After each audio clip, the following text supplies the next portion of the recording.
Order, order. Hello and welcome to Reporters Without Orders, a podcast where we talk about what made news, what didn't, and some things that absolutely shouldn't have. I'm your host Tanishka Sodhi, and joining me today are my News Laundry colleagues Pratik Goyal and Basant Kumar, who have, along with the rest of the News Laundry team, reported extensively on the electoral bonds data which was made public by the Election Commission and the SBI after an order of the Supreme Court. But before we start, we have something special to share with our viewers. News Laundry has won 2 awards at the prestigious Ramnath Goenka Excellency in Journalism. The first award went to Basant Kumar and Ayush Tiwari in the Environment, Science and Technology category for the Plunder of the Aravali series. And the second award went to Ridesh Joshi for a video report on arsenic in water triggering diseases in several villages, which was supported by Thakur Foundation and edited by News Laundry's Satish Kumar. It won the award in the Hindi broadcast category.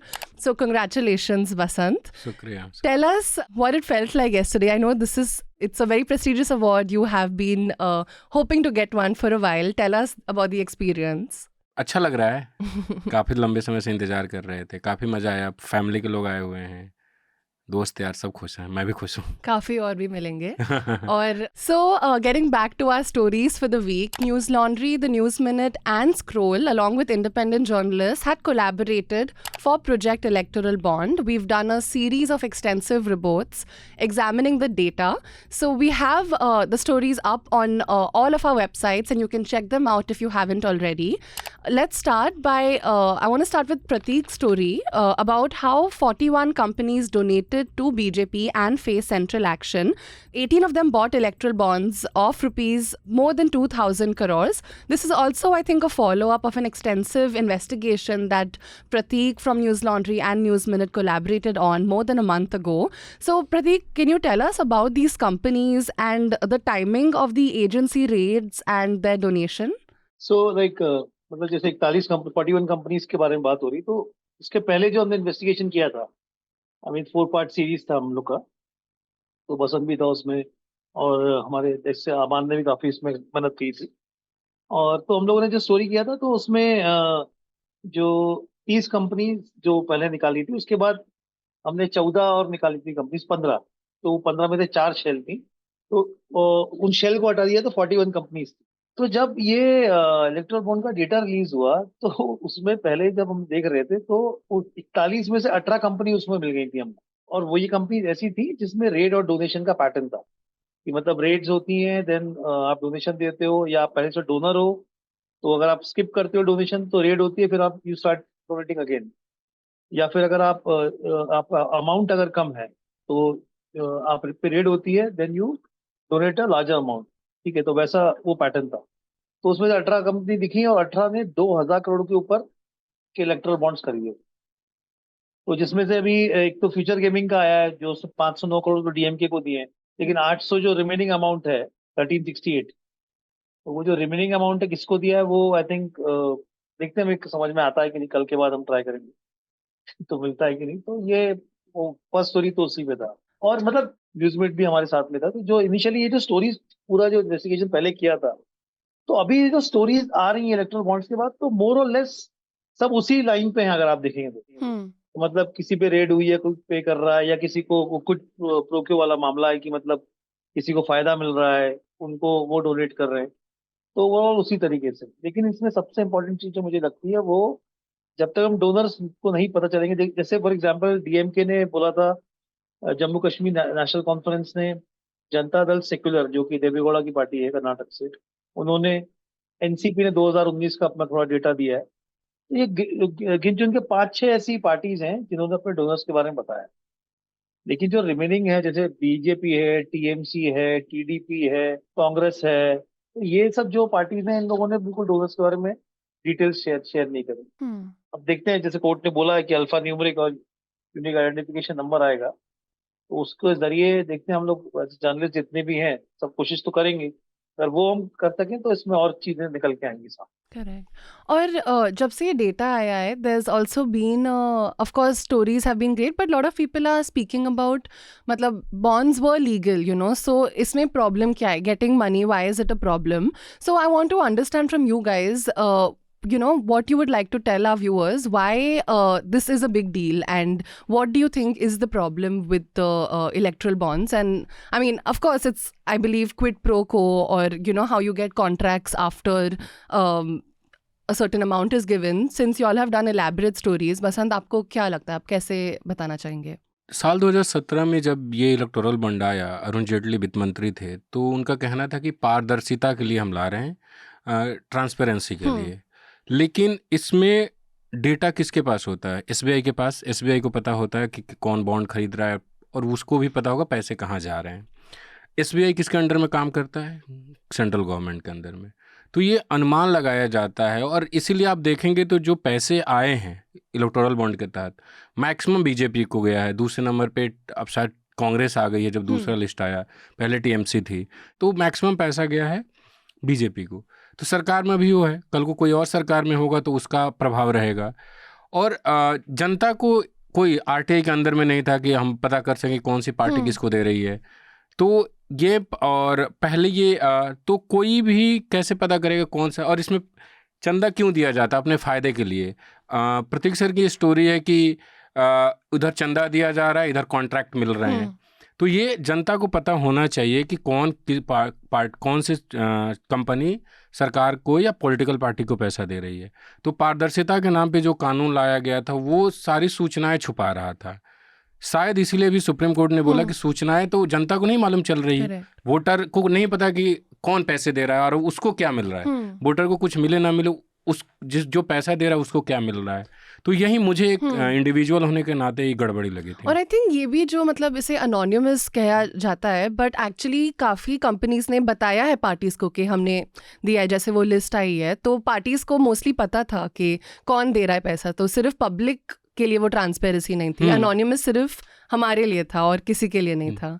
प्रतीक, आपको क्या लगता है? जैसे वो transparency की बात है इसमें, तो इलेक्टोरल बॉन्ड्स जब से आए हैं, तो देखिए सिर्फ इसमें एसबीआई को पता, जो रूलिंग जो भी गवर्नमेंट होती है, इससे गवर्नमेंट को पता ही कौन किसको पैसा दे सकता है। इसका जो मतलब इसका ये जिसको इस तरीके से इसका जो फॉर्मेट है, इसका स्ट्रक्चर बनाया गया था, इसका जो कानून बनाया था, गवर्नमेंट को पता है। गवर्नमेंट में जो भी पार्टी होगी, भले ही वो अभी आज बीजेपी है, आगे जाके कोई और हो, या उसके आगे बीजेपी, जो भी पार्टी हो XYZ, उनको वो चीज का अवेयर रहेंगे कि भाई वहां पे कौन किसको दे रहा है पैसा, ठीक है।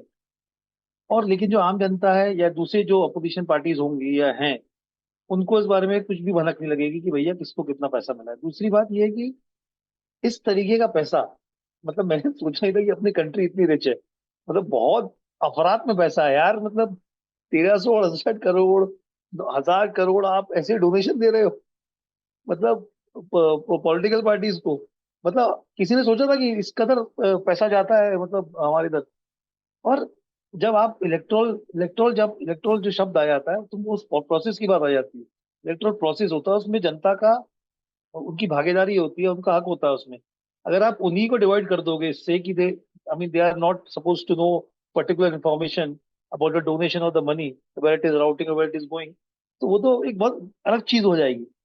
आप लोकतंत्र में हो, और लोकतंत्र में आप जनता को ही छुपा के रखना चाहते हो, तो वहां तो गड़बड़ शुरू होती है। और वही हमको देखने मिल रहा है कि जो हम बात कर रहे हैं, फायदे हो रहे हैं लोगों के, या रेट्स डोनेशन है, तो ये बहुत अजीब पैटर्न निकल के आया है सामने से। और ये भी मतलब कोई companies more than the profit of the year वो उससे ज़्यादा डोनेट कर रही है, तो वो कैसे एक्सप्लेन करेंगे? और इसमें कोई एक्शन आपको लगता है हो सकता है? कोई मतलब इसे कोर्ट में आगे परस्यू कर सकता है कंपनीज को, मतलब पूछने के लिए कि कहाँ से, अगर प्रॉफिट इतना है मतलब तो अगर कंपनी जैसे जाते भी हैं, तो देखिए किसी को चंदा देना कोई गलत नहीं है। आप अपनी पॉलिटिकल पार्टी मर्जी की बिल्कुल दीजिए, आप कोई रोकने वाला नहीं है। लेकिन वो जो पैटर्न जो इस इलेक्ट्रल बॉन्ड में आया है, जो प्रोसेस हुआ है, वो एक बहुत देखने मतलब हैरान हैरान करने वाली चीज है। डेफिनेटली। मतलब अचानक से डोनेशन है और आपको कॉन्ट्रैक्ट ही मिलते जा रहे हैं। अब हम स्टोरी कर रहे हैं, अब उसमें ऐसी कंपनीज हैं कि अचानक से 6 साल तक तो जीरो आपका रेवेन्यू है, अचानक से आपका उसके बाद आपका रेवेन्यू सीधा बढ़ जाता है 200 करोड़, और उसके अगले साल आपका बन जाता है 2400 करोड़। और डोनेशन वो पार्टियों को दे रही हैं। और ऐसी कंपनीज भी हैं कि वो सिर्फ पैसा, जैसे कोई कंपनी है जहाँ पैसा आया, ठीक है, पैसा आता है आपके पास, और सीधा पैसा जो है बिल्कुल जीरो रेवेन्यू है, उस साल आपके पास पैसा आया और सारा का सारा पैसा चले गया कहाँ? डोनेशन में। इलेक्ट्रल बॉन्ड्स खरीदने में। मतलब 30-40 करोड़ जो भी आए हैं वो उसमें चले गया। तो ये क्या है? मतलब ये नॉर्मल प्रोसीजर तो नहीं है भाई, तो कुछ तो गड़बड़ है ना। और आप देखिए कि जो बिजनेसमैन है उसमें भी काफ़ी डर है। पहले की तुलना में पहले बहुत सारे बिजनेसमैन बोलते भी थे, अब नहीं बोल रहे हैं। डर है उनमें कि सरकार, वो किसी को भी डोनेट करेंगे सरकार को पता तो होगा ही। तो ये मेन दिक्कत है कि सरकार को सब पता होगा, आप जिसके किसी पास और को भी डोनेट कर ईडी रहे हो है, तो आईटी हाँ। है, सीबीआई है, बट तमाम। ये कितना इलेक्ट्रल बॉन्ड से, मतलब how much percent of the money is from erectile bonds, political funding कि और भी दूसरे बहुत रास्ते हैं जिससे पॉलिटिकल फंडिंग होती है?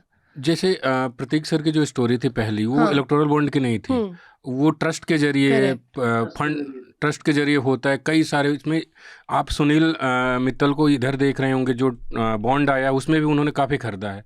लेकिन जब आप उधर देखेंगे जहाँ ट्रस्ट के जरिए दिया जाता है, वो खुद वहाँ बहुत सारे पैसे दे रहे हैं। जिस फीचर गेमिंग की बात इधर हो रही है कि 1300 करोड़ देने के लिए, उसने जो प्रतीक सर की स्टोरी थी उसमें भी उसने भर के पैसे दिए हैं। हेक्ट्रो है ना, हेट्रो जो है, हेट्रो हेट्रो हेट्रो जो मेडिसिन की हेट्रो कंपनी है, फार्मा। तो वो हैदराबाद की कंपनी है। तो उसने जो ट्रस्ट के जरिए जो पैसे दिए थे, तो उसमें हम लोगों ने देखा था कि ट्रस्ट में जब आप पैसे देते हैं तो एक अंडरटेकिंग साइन होता है कि मैं इतना पैसा इस ट्रस्ट को दे रहा हूँ चुनाव के लिए। चुनाव नहीं, ट्रस्ट को दे रहा हूँ। वो ट्रस्ट फिर तय करता है कितना पैसा किस पार्टी को देगा, वो उसके मुताबिक होता है। इन्होंने साफ साफ लिखा कि टू बीजेपी, तो वो डायरेक्ट लिख रहे हैं। आरपीजी ग्रुप ने उधर भी काफ़ी पैसे दिए हैं, तो जो लोग इधर दिए वो उधर भी दे रहे हैं। लेकिन वो इंफॉर्मेशन इलेक्शन कमीशन के वेबसाइट पे डल जाता है हर साल, तो उसको हम लोग देख सकते हैं। यहाँ हम लोग नहीं देख सकते। करेक्ट। और मतलब काफ़ी बड़े कंपनीज के लिंक्स अभी भी नहीं आए हैं, तो I am sure there are other ways that they are contributing. जो हम जैसे नहीं देख, जैसे बसंत ने बोला जो हम नहीं देख पाते, तो इसमें एक चीज, मतलब जैसे ये, जैसे टॉरेंट है, ये और भी जो कंपनीज हैं, टॉरेंट है, फ्यूचर गेमिंग का, मतलब जब उस पर रेड हुई थी उसके तुरंत उसने 100 करोड़ प्रूडेंट इलेक्ट्रल ट्रस्ट में दिया था, ठीक है। और उस साल कुछ 240 या 50 करोड़ रुपए उनके पास आए थे टोटल, जिसमें से 209 करोड़ रुपए बीजेपी को गए थे। अगर आप एक रफ कैलकुलेशन भी कर लो, तो अगर हम उसको कैलकुलेट करेंगे तो 100 करोड़ में से, मतलब आप, मैं नहीं बोला कि पूरा 100 उसने बीजेपी को दिया होगा, रफ कैलकुलेशन बता रहा हूँ, गिरी से गिरी हालत में 63 करोड़ तो बीजेपी को गए होंगे। हो सकता है बाकी रिमेनिंग अमाउंट भी गया हो, लेकिन 63 तो बिल्कुल शॉर्ट ही के साथ है, वरना 209 का फिगर पहुंचेगा ही नहीं आपका। तो मतलब ऐसे ऐसा है कि इनका रेशियो जो बहुत बड़ा डिफरेंस है कि बीजेपी और बाकी पॉलिटिकल पार्टीज के जो डोनेशन का। और बसंत, आपने एक इंटरेस्टिंग स्टोरी भी की थी, जो ये जब डेटा आया था तो बहुत लोग ट्विटर पे चर्चा कर रहे थे कि एक पाकिस्तानी कंपनी है, एक पाकिस्तानी कंपनी ने कैसे डोनेशन दिया है। तो आप ग्राउंड पे गए इन्वेस्टिगेट करने के लिए, तो आप बताइए ये पाकिस्तानी सो कॉल्ड कंपनी के बारे में। और जब ये डेटा आया तो शाम से ही शुरू हुआ कि एक पाकिस्तान की कंपनी ने चंदा दिए हैं, और लोगों ने कॉन्स्पिरेसी बतानी शुरू की कि पुलवामा अटैक के कुछ महीने बाद ही ये पैसे दिए गए हैं, और बीजेपी पे अटैक करने लगे। तो फिर थोड़ी देर बाद ये जानकारी है कि एक कंपनी दिल्ली के गीता कॉलोनी में रजिस्टर्ड है, इसी नाम की कंपनी, सेम नाम का था, और जीएसटी दिल्ली के वेबसाइट से डिटेल निकाला गया।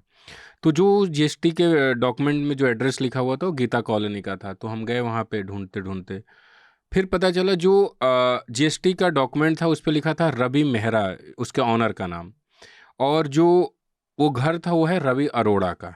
लोकेशन सेम वही है, लेकिन वो घर है रवि अरोड़ा का।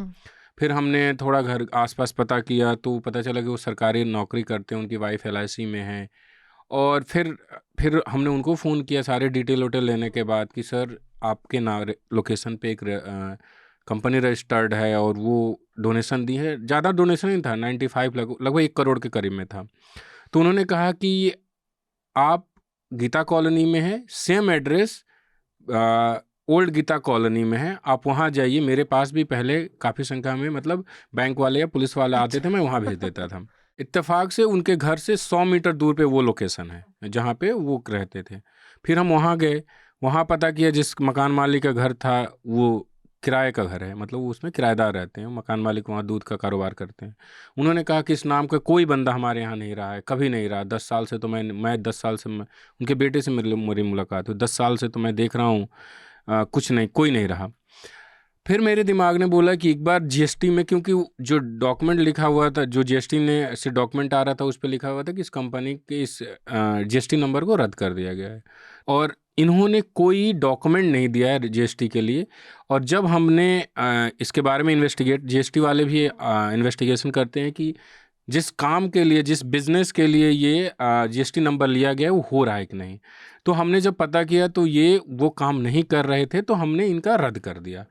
तो उन्होंने बोला कि ये सेल कंपनी थी और ये पैसे ट्रांसफर घुमा रही थी, बस इनका कोई बिजनेस नहीं था, ये फर्जीवाड़ा कर रहे थे, तो हमने रद्द कर दिया। तो फिर मैं वो तस्वीर लेके दोनों घरों के पास गया कि इस तस्वीर को आप देखें क्या। फिर वहाँ पता चला ऐसा कोई बंदा ही नहीं है। तो एंड ऑफ द डे हम भी उस नतीजे पे नहीं पहुँचे हैं कि कंपनी पाकिस्तान की है, जब तक एसबीआई ये क्लियर ना कर दे कि कंपनी किसकी है, या जिसको डोनेशन गया वो बोल दे। और जो कंपनी जिसका एड्रेस हम ढूंढ के और नाम सेम है, वो कंपनी फ्रॉड है, वो पैसे घुमाने के लिए बनी थी। तो ये दो हमारे हाथ में दो कहानियां हैं।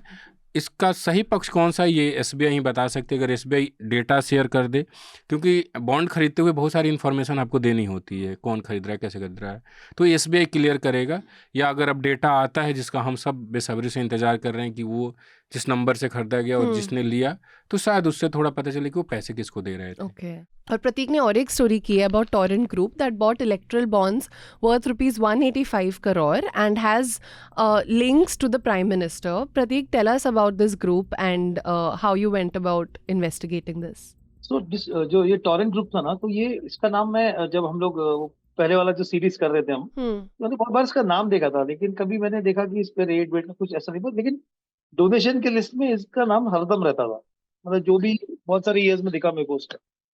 तो जब ये हमारे पास जब पूरा इलेक्ट्रो बॉन्ड का डेटा रिलीज हुआ, तो फिर टोरेंट को जब मैं देख रहा था तो मैंने देखा कि काफी सारे इन्होंने पैसे दिए हुए हैं, आई मीन इलेक्ट्रो बॉन्ड्स खरीदे इन्होंने। तो फिर पता करने लग गए टोरेंट ग्रुप किसका है क्या है, तो धीरे धीरे पता चला कि इस ग्रुप के जो ये जो ग्रुप था, तो भिवंडी करके बॉम्बे के पास एक जगह है, तो वहां पे 285 करोड़ का प्रॉपर्टी टैक्स इसको 2019 में, जब देवेंद्र फडणवीस यहाँ के सीएम थे, तो उन्होंने उसको माफ कर दिया था ये प्रॉपर्टी टैक्स। और इस कंपनी को लेके पर्टिकुलरली टोरेंट पावर को लेके वहाँ के लोकल लोगों ने भी आंदोलन किया था। काफी कंप्लेंट्स थी, बहुत ज्यादा उसका जो बिल आते थे बहुत ज्यादा आते थे, बहुत दादागिरी करते थे, मतलब उनके जो वर्कर्स वगैरह थे, उस तरीके का माहौल था। तो वो माफ कर दिया उनका 285 करोड़ का, और बोला ये था कि अगर आप नहीं माफ करोगे तो ये जो लोग हैं इनके बिल बढ़ते जाएंगे, उनका टैरिफ बढ़ जाएगा। तो इस तरीके से माफ कर दिया। थोड़ा सा और पता करने गए तो पता चला कि ये जो सुधीर मेहता है, सुधीर मेहता अदानी ये जो है और नरेंद्र मोदी, इनके बहुत पुराने संबंध हैं। सीआईआई ने जब गुजरात राइट्स हुए थे, उसके बाद सीआईआई बजाज, जिसमें राहुल बजाज और ये लोग सब लोग थे, उन्होंने बहुत ज्यादा जो गुजरात गवर्नमेंट थी उसका विरोध किया था, बहुत क्रिटिसाइज किया था उनको, बहुत जम के, मतलब उन लोग को बहुत मतलब नाराजगी जताई थी अपनी।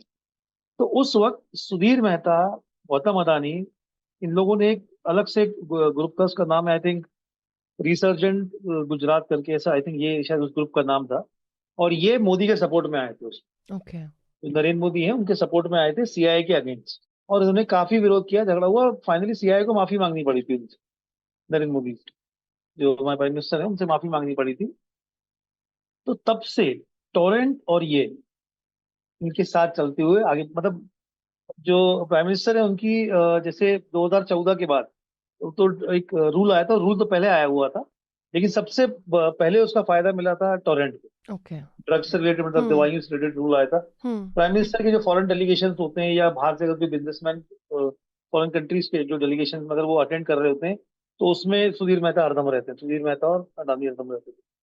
तो ये एक पूरा वो था। और वो जब सीएम थे तब भी ये लोग उनके साथ, मतलब विदेश के दौरों पे या बिजनेस डेलीगेशन बोल के इसमें जाते थे। ये सब जो हम स्टोरीज डिस्कस कर रहे हैं, आई रियली डोंट थिंक ये टेलीविजन मीडिया में, print of course I think काफ़ी स्टोरीज कर रहे हैं, बट टेलीविजन मीडिया में ये सब स्टोरीज काफ़ी गायब रहे हैं. We've done a story, our colleague Ishita has done a story about what the media was doing instead of this, but it really falls on independent news organizations to do thorough investigation, which is why if you're not a subscriber already, do subscribe to News Laundry.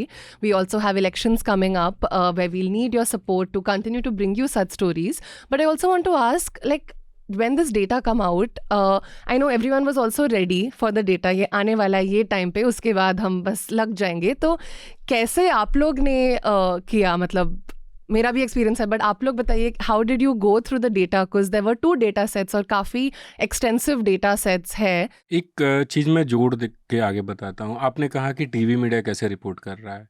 मैं media उन दिनों देख तो नहीं पाया, लेकिन कुछ clips देखे कि जो टीवी मीडिया वो बता रहा है कि विपक्ष कहता था कि ये दो तीन बड़े बिजनेसमैन का नाम लेके, इनका तो नाम कहीं नहीं दिख रहा. अरे कम से कम कोशिश तो कर लेते. न्यूज़ लॉन्ड्री की जो अगली रिपोर्ट, जब तक ये पॉडकास्ट रिलीज होगा, स्टोरी आ चुकी होगी, उसमें हम बताएंगे कि जिन बिजनेसमैन का वो नाम ले रहे थे कि इनका नाम कहीं नहीं दिख रहा, वो किस तरीके से पैसा घुमा के दे रहे हैं. वो बड़े बिजनेसमैन है, वो इतना कम अक्ल नहीं लगाते हैं कि डायरेक्ट अपने नाम से पैसे दे देंगे और आप ढूंढ लेंगे कि फलाने ने इतने पैसे दिए, फलाने ने इतने पैसे दिए. तो थोड़ा कोशिश करते, थोड़ा समय देते, तो शायद उनको डेटा मिल जाता जो हमें मिला. दूसरी बात, उस दिन डेटा तो एक दिन बाद आने वाला था. जिस दिन आया, फ्राइडे को आने वाला था. हाँ, और फिर थर्सडे शाम को ही आ गया 8 बजे correct. करीब में. तो हम सबकी प्लानिंग थी कहीं और जाने की. मतलब एक हमारे दोस्त की मदर की तबीयत खराब है वहाँ, और उस वक्त आ गया. तो हम लोग उधर नहीं गए. पूरी रात जग के मैं बस, क्योंकि मेरे हिस्से में था रेड वाली स्टोरी की, जितने रेड पड़े हैं उसका डेटा निकालना. मुझे कुछ हिस्सा दिया गया 2021 से लेके या 22 से लेके. फिर हमने रात को 3 बजे तक डेटा जितना मिल रहा था, इधर से उठा रहे थे, कितने पैसे इधर, कब रेड हुआ, कितने पैसे कब रेड हुआ, ये हम लोग निकालते रहे. तो पूरी रात. फिर सुबह 10 बजे दफ्तर आए, फिर वहाँ पाकिस्तानी कंपनी को ढूंढने चले गए. तो काफ़ी हेक्टिक था. हमने और इसमें बिजनेस इन्वॉल्व है ना, बिजनेस रिपोर्टिंग थोड़ी कठिन हो जाती है. आप डॉक्यूमेंट पढ़ रहे हैं जो पल्ले नहीं पड़ती मेरे, तो वो मेरे लिए थोड़ा चैलेंजिंग था. और आई थिंक ट्विटर पे भी काफ़ी लोग एक्सेल शीट शेयर कर रहे थे, क्योंकि फिर वो कन्वर्ट करना काफ़ी टाइम कंज्यूमिंग था. और मीडिया की जब हम बात कर रहे हैं, तो मैंने भी एक स्टोरी की थी about media companies that have donated to electoral bonds. Because I think ये भी, जब हम बात करते हैं कि मीडिया कैसे कवर कर रही है, क्यों नहीं कवर कर रही है, ये भी काफ़ी रोल प्ले करता है. तो companies related to TV9, Open Magazine, Sun TV, even India Today group have donated more than 1,000 crores in electoral bonds. So again, you can see that story as well on News Laundries. सबसे ज्यादा किसका था? सबसे ज्यादा TV9 का था, because through Megha Engineering. अच्छा काफी करेक्ट. मतलब काफी लॉयल प्रेमी है, हर तरफ से केयर करते हैं, स्क्रीन पर भी और इधर भी. और मुझे आप लोग से ये भी पूछना है कि अभी इलेक्शन डेट्स अनाउंस हो गई है, elections are gonna start in less than a month. How much do you think this is going to play a role? People are calling this the biggest scam in over a decade, but how much is it going to matter during elections? How much is it going to matter with the way that people vote? देखिए, media ने इसको नहीं दिखाया. हम कितना भी आलोचना कर लें, हम लोग तमाम रिपोर्ट्स कर रहे हैं, पर हम उस हद तक नहीं पहुंच सकते जहां अखबार पहुंचते हैं. भारत का सबसे ज़्यादा पढ़ा जाने वाला अखबार दैनिक जागरण, जिस दिन शाम को ये खबर आई, अगले दिन एक कोने में छोटी सी खबर थी. My God. टीवी मीडिया में एक आध चैनल को छोड़ दिया जाए तो मैक्सिमम ने इसको बिल्कुल आउट कर दिया. इसके 2 वजह हैं. एक तो उनके कुछ अपने एडवर्टाइजमेंट का मसला है. दूसरा ये कि उतना दिमाग शायद नहीं लगाना चाहते, उतनी मेहनत नहीं करना चाहते. 4 लोगों को बैठा के तू मैं करवा के अगर TRP आ जा रही है तो क्या फ़र्क पड़ता.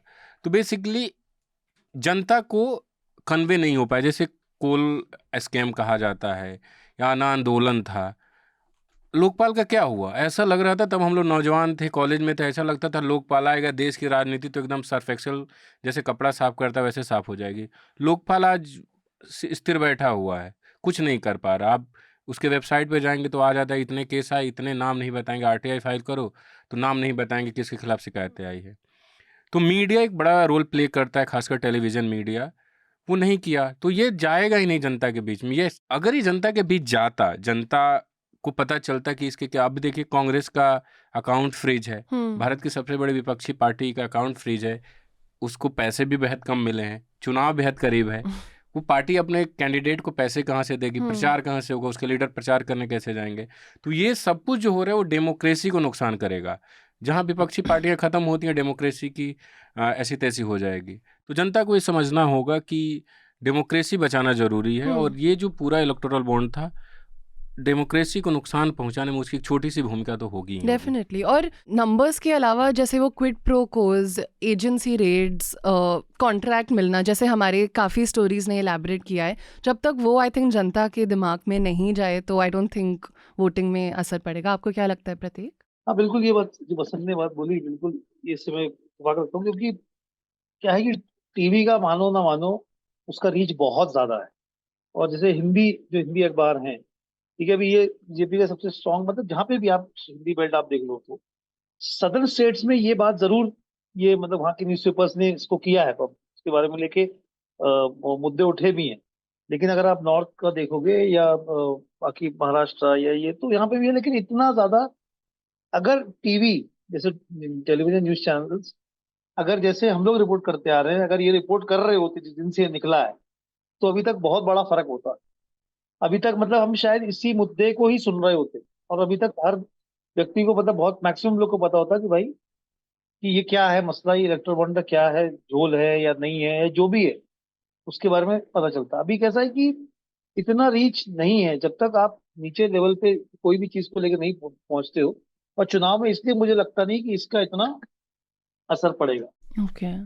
Now, last part of our podcast segment, which is the suggestions. So, Basant, आप क्या recommend करना चाहोगे हमारे viewers को? मैं तो यही कहूँगा कि हमारे जो news laundry, news minute, scroll से आयुष हैं, बाकी तमाम लोग हैं, जब से ये डेटा आया हुआ हम लगातार रिपोर्ट कर रहे हैं, हिंदी में, इंग्लिश में, अन्य भाषाओं में जा रही है। आप इसको पढ़ें, इसको शेयर करें।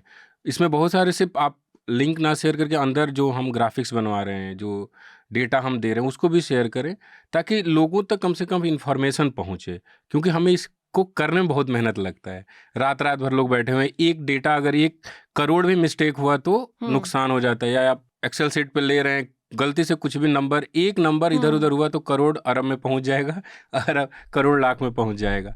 तो हम काफ़ी मेहनत कर रहे हैं, तो आप उसको ज़रूर पढ़ें और शेयर भी करें, ताकि हम ज़्यादा से ज़्यादा लोगों तक पहुँचे, हमारी मेहनत भी ज़्यादा से ज़्यादा लोगों तक पहुँचे। इसको आप newslaundry.com पे, scroll.com पे, newsminute.com पे, तमाम जगहों पे पढ़ सकते हैं और शेयर भी कीजिएगा। प्रतीक, आप क्या recommend करना चाहोगे? नेटफ्लिक्स पे एक सीरीज है, मामला लीगल है, और उसमें रवि किशन है आई थिंक मेन रोल में उसमें।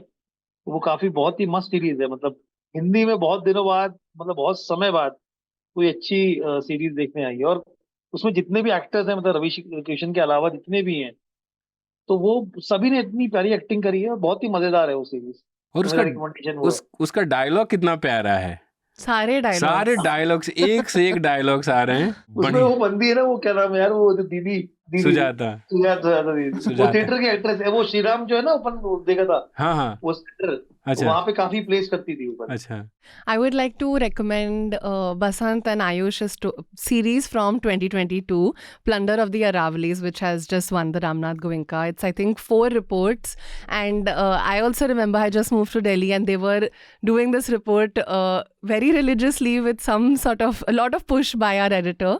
So it's very important that stories like this do get recognized. And this was also powered by our subscribers because it's an NL Sena project. So do read all the stories in the series if you haven't already, and continue to support us. Elections are just around the corner. We need your support more than ever so we can continue to bring you stories that matter. And with that, this podcast is adjourned. Journalism at News Laundry is powered by the public, because when the public pays, the public is served. Visit newslaundry.com/subscription and pick a payment plan of your choice. Pay to keep news free and independent. Your future, and indeed the future of democracy, depends on it.